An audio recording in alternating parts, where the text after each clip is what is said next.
Dr. Hysteria is disturbing and brilliant in the best of ways. And it was a university project, wow. I hope you got an A+, because this was great. The artwork is absolutely gorgeous. I say that a lot, but I also actively seek it out. That's an easy 30% more, you have my interest right there.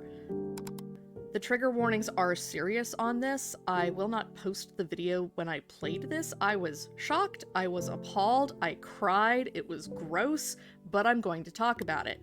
You play as a man who is a newly hired doctor at a hysteria specialist department in the Victorian era, and you can refer to colleague notes to help you navigate advising the women who come to you for help. If you hear the words hysteria and Victorian era and alarm bells didn't go off, what's wrong with you? No, seriously, this was an era with some of the most whack medical practice shenanigans you'll ever see. Quackery was absolutely everywhere and accepted as common, even cutting-edge medical practice. Why is it every time I learn about history, it's just horrific? I mean, the whole word hysteria was the idea that everything ailing women as an entirely different species or whatever came from the womb, and the opening lines let you know exactly the kind of misogyny and misinformed malpractice we're going to be in for. Newsflash, women aren't a different species, and all humans tend to have the same basic needs and myriad interests and desires. Not cookie cutter, but basic respect and a healthy lack of not wanting to control someone else's life should get you in the ballpark. And in history, due mainly to law and other practice that restricted people from even being able to live, women, among other groups of people, were not afforded that. This game is a gorgeous and terrifying rendering of that period, that archaic way of thinking and the consequences it had on people's lives. Seriously, if anything I said appealed, and even if it didn't, go play the game. It's free on itch.io, the link is in the description. The game literally takes maybe a few minutes to play through, to both the good and bad ending, and it's questionable on which of those is which, in my opinion. But yeah, assuming you even found this video, go check out this incredibly underrated and unknown little indie game. You might even learn something you didn't before. Seriously, nothing is more terrifying than what people did in history, and everyone was just so okay with it. So getting into those spoilers, you can't actually win at this game. You start your day at the medical malpractice, and even your first visit of the day, a widow who is understandably mourning her late husband and having difficulty managing her grief, is not spared from the rampant judgment from the malevolent male mind of that era. You can suggest she get a new husband, because obviously that's why she's upset. Man dead? Just get a new one. You monster. Or you can comfort her. And I was initially leery, thinking, oh dear sweet merciful no, please don't be that, because malpractice extended to all kinds of assaults and bad behavior back in the day, and I didn't know how bad this was going to be.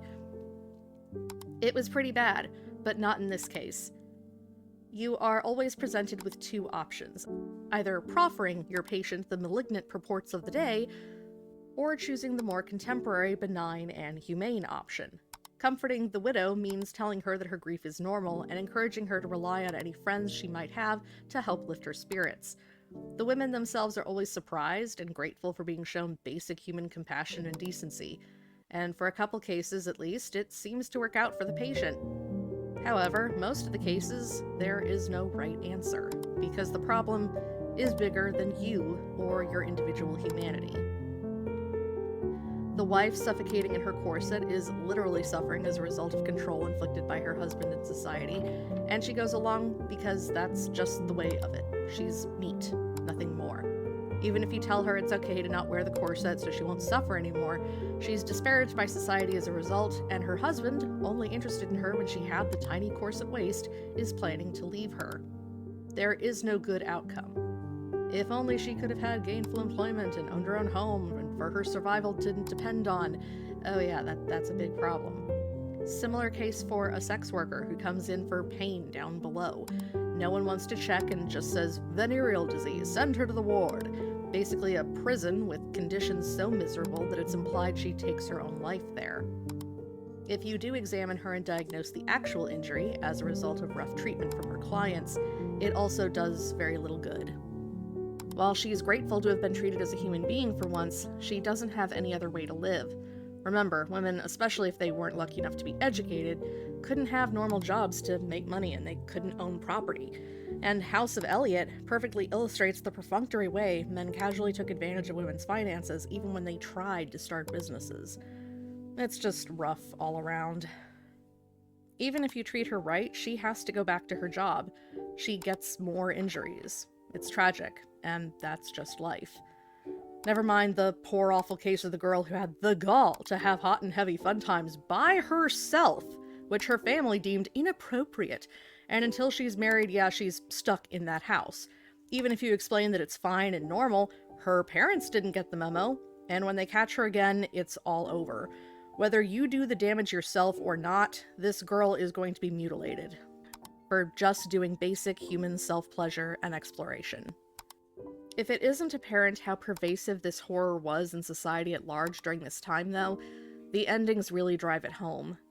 In the bad ending, you treated your patients humanely, and for your trouble, the head doctor at the malpractice sends you on your way. You've lost your job and are accused of being a hysteric and a suffragist supporter. I mean, yeah, support the right to vote, yeesh. But the meaning is clear, that as a man who would be a better person, other men would judge more harshly. I'm glad at some point that shifted. I think the illustrations of how inhumane and disgusting these recommended practices were helped with that, leading to some accountability to call out bad behavior, and hopefully see it corrected. I'd have no issue with Dr. X if he just treated people the same and didn't automatically dismiss and disrespect anyone who was slightly different than him.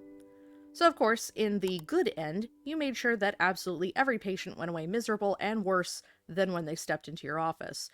The suffering you inflicted on all those women is rewarded by the glad handing and congratulations of all these esteemed gentlemen. But it should be apparent by now that there's nothing gentle about these men.